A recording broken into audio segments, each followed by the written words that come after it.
নমস্কার, কলিজ cooking with লাইফস্টাইলে আপনাদের অনেক অনেক স্বাগত জানাই। আজকে আমি আপনাদের সামনে নিয়ে হাজির হয়েছি একদমই সহজ ও নতুন কাঁকরোলের দুর্দান্ত স্বাদের একটি রেসিপি। এইভাবে একবার কাঁকরোল রান্না করে খেয়ে দেখুন। যারা কাঁকরোল খেতে অপছন্দ করে তারাও কিন্তু ভীষণ পছন্দ করবে, আর এই রেসিপিটি দিয়ে সম্পূর্ণ ভাতটাও কিন্তু খেয়ে ফেলবে। তো চলুন রেসিপিটি শুরু করা যাক। তো এখানে আমি 4টে কাঁকরোল নিয়েছি, আর কাঁকরোলগুলো আমি একটু কচি দেখে নিয়েছি। তো কাঁকরোলগুলো দেখুন এরকম সরু সরু করে কেটে নিয়েছি, সাথে আলু ভাজার মতো করে কেটে নিয়েছি। তো আজকের রেসিপিটা আমি একদম নতুন পদ্ধতিতে করব। আপনারা ভিডিওটা স্কিপ না করে দেখতে থাকুন, তাহলে বুঝতে পারবেন কিভাবে রান্নাটা করলাম। তো এখানে আমি কয়েকটা শুকনো লঙ্কা ফাটিয়ে শুকনো কড়াইয়ের মধ্যে একটু ভেজে নিচ্ছি। তো ভিডিওটা স্কিপ করলে কিন্তু বুঝতে পারবেন না বন্ধুরা আমি কি কি উপকরণ এই রান্নায় ব্যবহার করলাম। তো শুকনো লঙ্কা ভাজতে একটু সময় লাগে, তো সেই জন্য আগে ভেজে নিচ্ছি। তারপরে 1 চামচ পোস্ত দিচ্ছি, আর পোস্ত দিয়ে কিন্তু বেশিক্ষণ কড়াইয়ের মধ্যে রাখার প্রয়োজন নেই, আর গ্যাসের ফ্লেমটা লোতে রেখেই কিন্তু ভেজে নিচ্ছি মশলাগুলো। তো দেখুন কত সুন্দর চটপট করে উঠেছে। এবারে নামিয়ে আমি পাটার উপরে গুঁড়ো করে নেব। কড়াইতে দিয়ে দিচ্ছি সর্ষের তেল। আপনারা চাইলে সাদা তেলেও রেসিপিটি করতে পারেন, তবে সর্ষের তেলে করলে ফ্লেভারটা বেশি ভালো আসে আর তেলের পরিমাণটা একটু বেশি লাগবে। ফোড়নে দিলাম কালো জিরে, কেটে রাখা কাঁকরোল আলু দিয়ে দিলাম, দিয়ে ভালো করে আমি একটু মিশিয়ে নিচ্ছি। আর রান্নাটা কিন্তু ভীষণই সহজ আর খুব চটজলদি কিন্তু হয়ে যায়, কাঁকরোল ভাজা থেকে একটু আলাদা। তো আপনারা দেখতে থাকুন, তাহলে সম্পূর্ণ ভিডিওটা বুঝতে পারবেন। তো কাঁকরোল আলু দিয়ে ভালো করে কিছুক্ষণ আমি নাড়াচাড়া করে নিচ্ছি। তো দেখুন, আর গ্যাসের ফ্লেমটাকে এখন মিডিয়াম টু লো হিটে রেখেছি।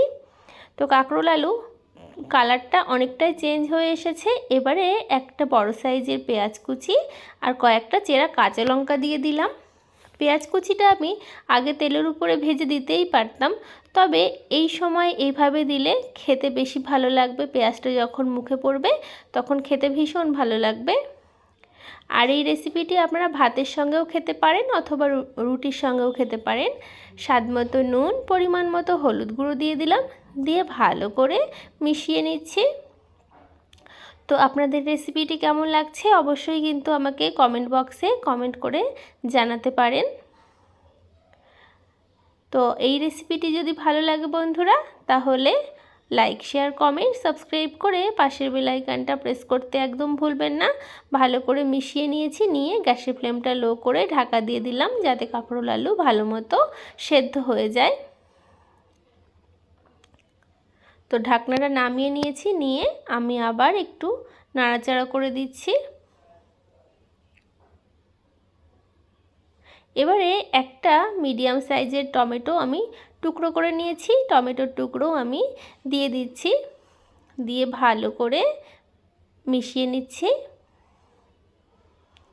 আর এই রেসিপিটা খেতে এতটা সুস্বাদু হয়, যারা কাঁকরোল খেতে একদম চান না তাদের যদিও বানিয়ে দেন তারাও কিন্তু ভীষণ পছন্দ করবে। আবার একটু ঢাকা দিয়ে দিচ্ছি, ঢাকনাটা আবার কিছুক্ষণ পরে নামিয়ে নিচ্ছি। দেখুন বন্ধুরা, টমেটোগুলো কত সুন্দর নরম হয়ে গেছে আর সেদ্ধও হয়ে গেছে, আর কাঁকরোল ভাজাও কিন্তু প্রায় হয়ে এসেছে। যেহেতু ভাজাটা আমি একটু ঢাকা দিয়ে করছি, তো সেই জন্য সেদ্ধটাও তাড়াতাড়ি হয়েছে। এবারে যে পোস্ত আর আমি শুকনো লঙ্কা ভেজে রেখেছিলাম শুকনো কড়াইতে, সেটা পাটায় শুধু 1 ঘষা মতো দিয়ে, বেশি গুঁড়ো করার প্রয়োজন নেই, শুধু একটুখানি ঘষে নিলেই হয়ে যাবে। আপনারা মিক্সির মধ্যেও ঘুরিয়ে নিতে পারেন। তো পোস্ত আর শুকনো লঙ্কার গুঁড়োটা দিয়ে দিলাম। আর পোস্ত এরকম ভেজে যদি দেন তাহলে টেস্ট, ফ্লেভার দুটোই কিন্তু সম্পূর্ণ চেঞ্জ হয়ে যায়, আর খেতেও ভীষণ ভালো লাগে। আপনারা তো অনেক রকমভাবে কাঁকরোল ভেজে খেয়েছেন, এইভাবে একবার খেয়ে দেখুন বন্ধুরা, কথা দিচ্ছি ভালো লাগতে বাধ্য হবে। তো কাঁকরোল ভাজাটা কিন্তু আমার একদম রেডি। একটা পাত্রে নামিয়ে নিচ্ছি। দেখতে কতটা সুন্দর হয়েছে দেখুন, খেতেও কিন্তু তার থেকে বেশি সুস্বাদু হয়। আর এই রকম একটি রেসিপি থাকলে এক পদেই কিন্তু বাজিমাত হয়ে যাবে, আর কোনো রেসিপি লাগবে না।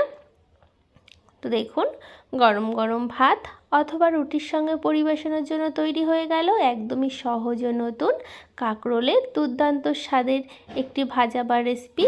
অবশ্যই বাড়িতে ট্রাই করে দেখবেন, আর কেমন লাগলো সেটা আমাকে কমেন্ট বক্সে কমেন্ট করে জানাবেন। আপনারা সকলে ভালো থাকবেন, সুস্থ থাকবেন।